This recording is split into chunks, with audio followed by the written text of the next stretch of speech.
Proud si Dingdong Dantes sa kauna-unahan niyang indie film na Dance of the Steel Bars. Sa presko ng pelikula na buksan ng usap-usapang magpapakasal na raw ang aktor at ang kasintahan niyang si Marian Rivera sa December. Ang sagot ni Dong sa intrigang yan sa Star Bites, hatid ni Lars Santiago. Excited na humarap si Dingdong Dantes sa presko ng pelikula niyang Dance of the Steel Bars. Ito ang unang indie film ni Dingdong at masaya raw siyang nakasama pa niya rito ang Hollywood actor na si Patrick Bergen. Tinatalakay ng pelikula ang buhay ng tinaguriang dancing inmates ng Cebu. Puring-puri ni Dingdong ang mga direktor niyang sina GMA News producer Cesar Apolinario at Marnie Manicad.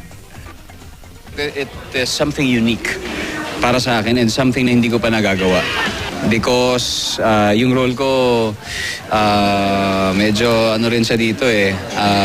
At first may pagka-homophobic pero at the same time yun nung dahilan kaya naging very close siya sa mga tao. Inamin ni Dingdong na may cameo role sa pelikula ang girlfriend niyang si Marian Rivera. Bumisita lang kasi siya noon eh. Wala siyang kamuang-muang na magaling mag-convince si Direk Cesar Apolinario sa Direk Marnie. So she was able to do a cameo for us.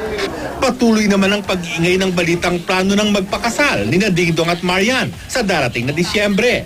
Sagot ni Dong. Hindi pa ho eh. At saka hanggat as much as I want to, hindi pa ho. Magkakaroon naman ng tamang pagkakataon na kung kailan mangyayari yon.